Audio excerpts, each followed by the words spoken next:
उनको नहीं लगता कि टीका करनी चाहिए। धन्यवाद मैडम। अखिलेश प्रसाद सिंह। बहुत धन्यवाद सर महोदय, आपने मुझे अरे हमारा टाइम कहाँ है? अच्छा चलो 30 सेकंड में करिए मैडम। हाँ 30 सेकंड में बोलिए। हमारा टाइम फिर बंद कर लिया सर। मैं केवल एक आह्वान करना चाहती हूँ कि राजनीति को छोड़ दीजिए, विकसित भारत की यात्रा में कोई छूटने ना पाए, यही तो एजेंडा है। आप भी इससे मत अलग जाइए, आप भी इस विकसित यात्रा में आइए, इस बजट का समर्थन कीजिए और आने वाले समय में हमें जब अर्थव्यवस्था तीसरे नंबर पर लेके जानी है तो जो भी तरीके, जो योजनाएं यहाँ लोगों को अच्छी तरीके से अर्थ व्यवस्था हो इसलिए काम कर रहे हैं तो उसमें शामिल हो जाइए। इतना ही मैं रिक्वेस्ट कर दूंगी। कुंभ की मौत का जो आपने बताया था 800, उसको भी आप ऑथेंटिकेट करके दे दीजिएगा लिख के टेबल ऑफिस को, जो मौत 800 बताई थी ना कुंभ की डेथ टोल। हाँ हाँ बिल्कुल ठीक है। अखिलेश प्रसाद सिंह। महोदय बहुत धन्यवाद, आपने मुझे अपनी पार्टी के तरफ से बजट पर बोलने का मौका दिया, इसलिए मैं बहुत आपका धन्यवाद करता हूं। मेरे लिए खुशकिस्मती है कि आपके जैसा विद्वान आदमी चेयर पर बैठा है और मुझे बजट पर बोलने का मौका दिया।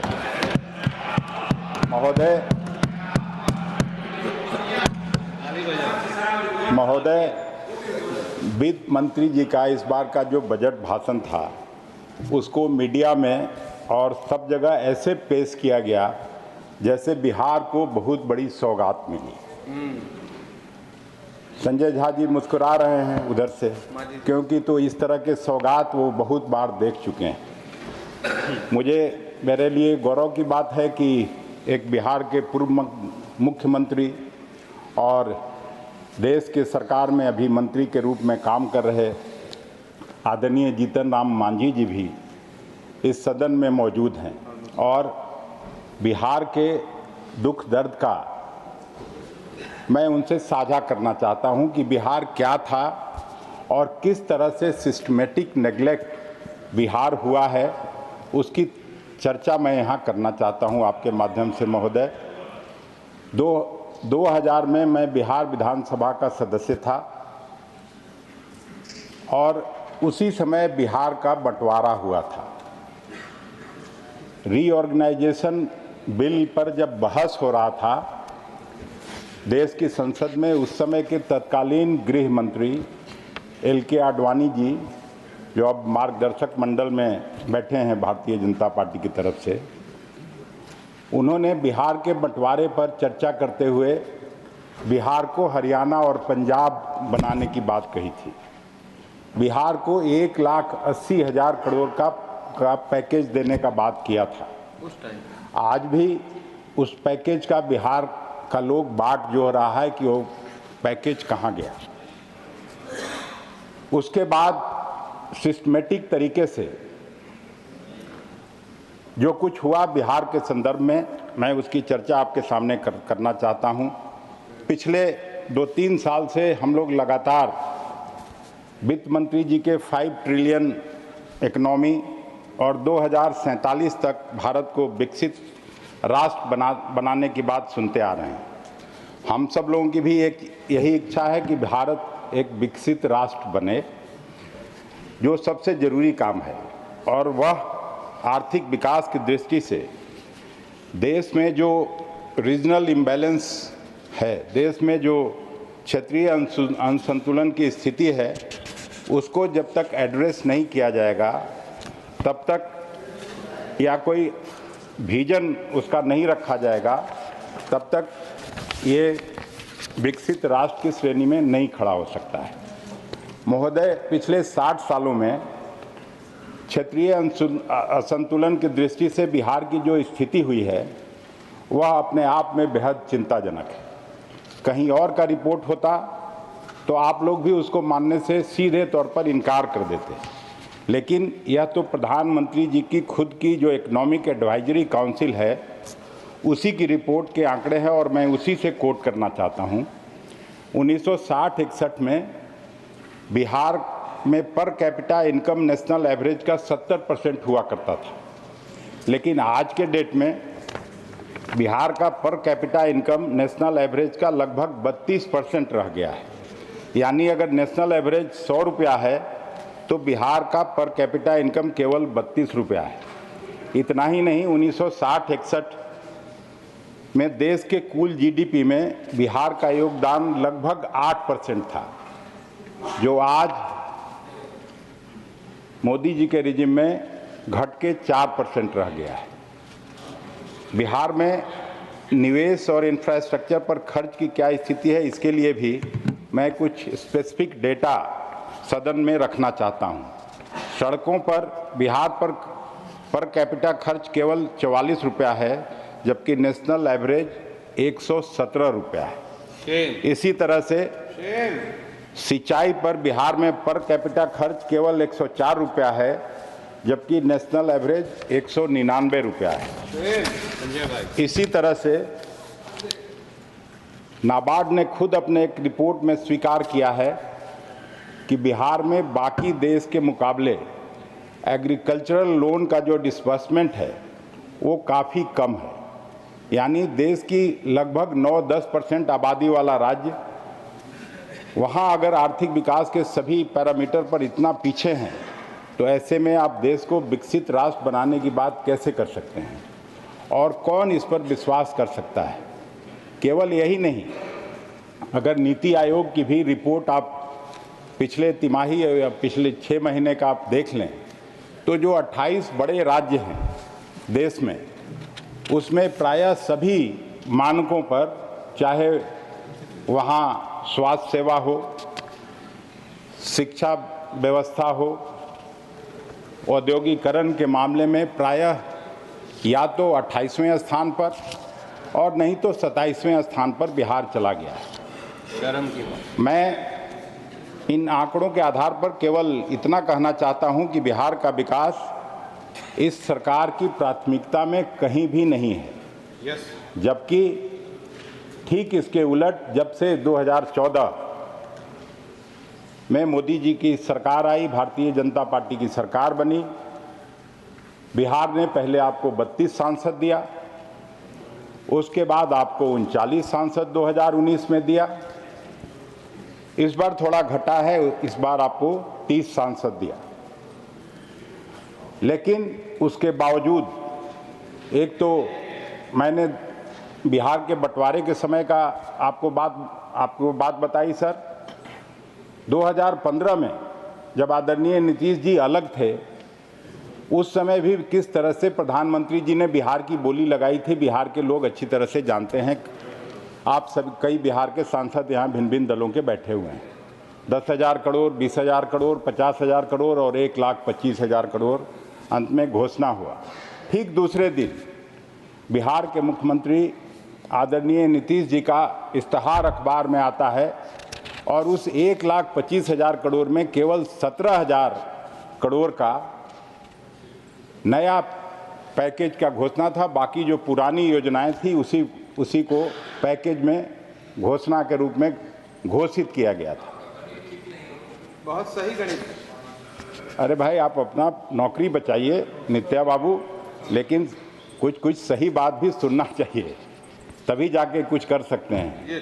मंत्री पहले भी थे बिहार के, हम लोग भी मंत्री थे, लेकिन उसमें लगता था, एक धमक थी, दिल्ली की सरकार में हनक थी, जो आज तो कोई जानता ही नहीं है कि कौन कौन मंत्री हैं। हम आपको साफ तौर पर कहना चाहते हैं और कोई ऐसी वैसी बात नहीं कहेंगे जिसमें सच्चाई नहीं हो। हाँ, बैठ जाइए, बैठिए ना नित्या बाबू, बैठ जाइए, बैठ जाइए। अरे लंबा हो गया, आप भी उसी 2000 के विधानसभा में थे। He is not yielded, sir. नहीं, उनका माइक इनका I am not yielded. Mike इनका ऑन है। हाँ, तो उसके बाद दे दीजिएगा। कैन स्पीक, उनको नहीं बोलना, माइक इनका ऑन है। ये जो सिस्टमेटिक नेग्लेक्ट है, मैं इसलिए बात कर रहा हूँ कि इस बजट में बिहार के बारे में एक फिर घोषणा की गई कि वहाँ पर फूड प्रोसेसिंग का नेशनल इंस्टीट्यूट खोला जाएगा। बहुत अच्छी बात है, हम लोग इसका स्वागत करते हैं। और आप जहाँ से आते हैं वहाँ केले की बड़ी खेती होती है, क्वालिटी बनाना वहाँ बनता है, लेकिन मखाना आयोग तो बनेगा, बनाना आयोग कब बनेगा?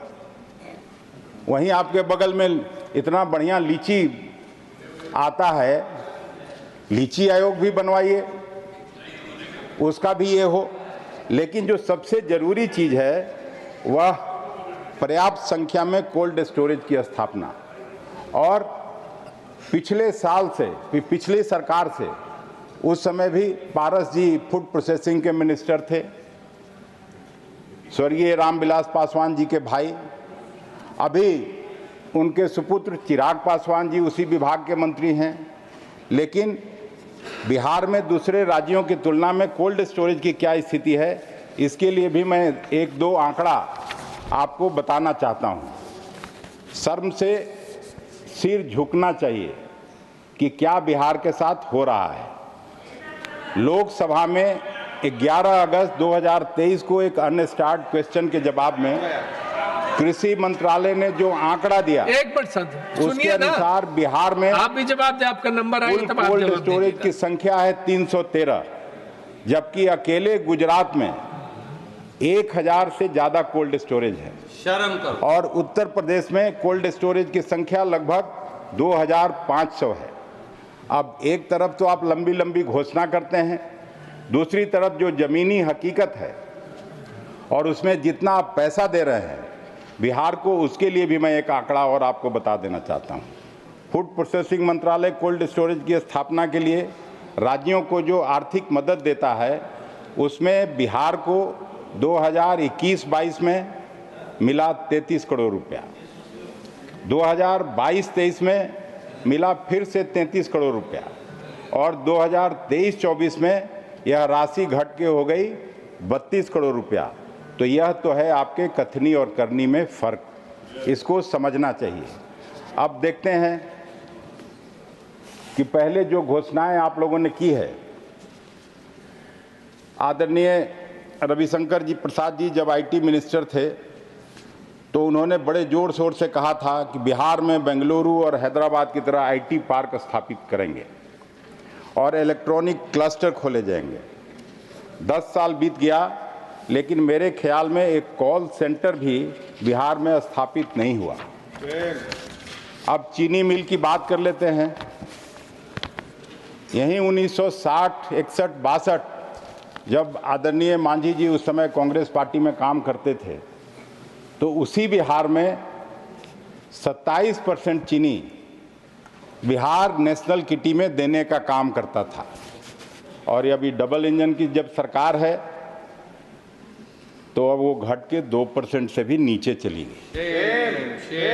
प्रधानमंत्री जी एक बार मोतिहारी गए और चुनाव के समय में, अभी जैसे बजट आया है, बिहार बिहार हो रहा है, बिहार में बाहर फिर से आ रहा है, तो उसी तरह से वहाँ एक सभा को संबोधित करते हुए उन्होंने कहा कि अगली बार जब मैं आऊँगा इस बंद चीनी मिल के चिमनी से धुआं निकलता रहेगा और इसी चीनी मिल के चीनी से मैं आप लोगों के साथ बैठकर चाय पीऊँगा। आज भी वो चीनी मिल उसी स्थिति में है, कोई चीनी मिल खुला नहीं, कि कोई बंद चीनी मिल के चिमनी से धुआं निकल नहीं रहा है। तो ये स्थिति, इसलिए मैं कह रहा हूं कि बिहार को एक सिस्टमेटिक नेग्लेक्ट करने की जो आपकी राजनीतिक साजिश है, केवल वोट लेना है वहां के लोगों का और फिर बिहार को पिछड़ेपन का शिकार बना के रखना है। और इसके पीछे भी एक बड़ा कारण मैं देखता हूं कि बिहार को सिस्टमेटिकली इसलिए नेग्लेक्ट किया जा रहा है कि वो जो बड़े उद्योग घराने हैं, बड़े उद्योग धंधे वाले लोग जो इस देश में हैं, उनके दबाव में आपकी सरकार काम करती है, आपकी सरकार नीतियां बनाती है और वो लोग चाहते हैं कि बिहार एक लेबर फैक्ट्री के रूप में पूरे देश में काम करे। बिहार के लोग उन बड़े कल कारखानों में बिहार से निकल के आके उन कारखानों में काम करें ताकि उनका उद्योग धंधा ठीक से चलता रहे। इस बार एक ग्रीनफील्ड एयरपोर्ट की भी घोषणा हुई। चुनाव का साल है, 6-8 महीना बाद है। लेकिन वहीं पताही एयरपोर्ट, पूर्णिया का एयरपोर्ट है, भागलपुर का एयरपोर्ट है, पहले से जो काम करता था वो फंक्शनल नहीं हो पाया। एक और मेरे साथी हैं, लोकसभा में काम करते हैं, वो भी लगे हुए हैं कि सोनपुर में एयरपोर्ट हो जाए, लेकिन उस पर कोई विचार नहीं किया जा रहा है। आदरणीय मुख्यमंत्री जी, जब से आपके साथ सरकार चला रहे हैं, लगातार एक बात इमोशनली वो बात करते रहे हैं कि बिहार एक लैंडलॉक्ड स्टेट है। बिहार में लगातार जो बाढ़ की समस्या है, जो सूखे की समस्या है, जब तक आप बिहार को स्पेशल स्टेटस का दर्जा नहीं देंगे तब तक बिहार लो इनकम स्टेट से मिडिल इनकम स्टेट के ग्रुप में नहीं आएगा, बिहार की आर्थिक बदहाली दूर नहीं होगी। लेकिन कभी भी आपकी सरकार उनकी बात को नहीं सुना और हम इस बात को फिर दोहराते हैं। पटना विश्वविद्यालय की मांग भी मुख्यमंत्री जी हमेशा पब्लिक मीटिंग में करते रहे, लेकिन उनकी भी एक नहीं सुनी गई। पटना विश्वविद्यालय जैसा लब्ध प्रतिष्ठित विश्वविद्यालय, जिससे हजारों अफसर निकले, हजारों डॉक्टर बड़े बड़े हुए, हजारों इंजीनियर हुए, जिनका देश में कंट्रीब्यूशन है, लेकिन फिर उसको भी सेंट्रल विश्वविद्यालय का दर्जा नहीं मिला। बिहार के साथ इस तरह का उपेक्षा और अपमान लगातार, आपको इतना विद्वान कहा था इसीलिए आपका टाइम पॉज था ना, तो 2 मिनट। हाँ, वही कहने की तो देना चाहिए। खत्म करिए। बिहार जैसे गरीब स्टेट के पर इस तरह का राजनीति बंद होना चाहिए और बिहार में जहां नालंदा विश्वविद्यालय था, पूरे दुनिया भर से लोग वहां पढ़ने आते थे। देश की मेहनत आज और ज्ञान की फैक्ट्री बिहार। मेहनत और ज्ञान, बुद्धिज्म वहाँ, जैनिज्म वहाँ, सिखिज्म वहाँ, सबका कल्चरल सेंटर रहा है। और बिहार की उपेक्षा और अपमान आप ज़्यादा दिनों तक करेंगे तो लोग वहाँ के कम इनकम वाले लोग हो सकते हैं, गरीब हो सकते हैं, लेकिन पॉलिटिकली वो सजग स्टेट है। वो आने वाले चुनाव में आपको सीख देंगे, आपको कान पकड़ के बाहर करेंगे। इतना ही कह के मैं फिर से सभापति महोदय आपको हृदय से धन्यवाद करता हूं। हालांकि आपने बीच में घंटी बजा दी, लेकिन कोई बात नहीं, बिहार के साथ इस तरह का अत्याचार आप न तो करिए और न सरकार को करने दीजिए, तभी जाकर इस बजट का कोई मतलब होगा। और इस बजट पर जब बजट आ रहा था उस दिन हम अपने एक सीनियर कलीग से बात कर रहे थे तो कि क्या किस तरह का बजट है, तो मेरे सीनियर कलीग ने कहा कि ये जो बजट है वो वोकल और लोकल लोगों के बीच में फंस गया। जो 2% लोग हैं जिनको 12 लाख का झुंझुना थमाया जा रहा है कि उसमें नहीं लगेगा, तो उनके लिए तो ठीक है, लेकिन 98% लोग, अरे राजा साहब 98% लोग कहाँ देते हैं इनकम टैक्स? तो ये हम लोग लोकल का भी ख्याल करिए। धन्यवाद। सुष्मिता देव जी। नहीं, आप ही ने कहा था, आदरणीय जी ने कहा था, जब आपने कह दिया तो मैं बता दे रहा हूं। 12 minutes. Thank you, Vice Chairman sir. धन्यवाद। Thank you, Vice Chairman sir.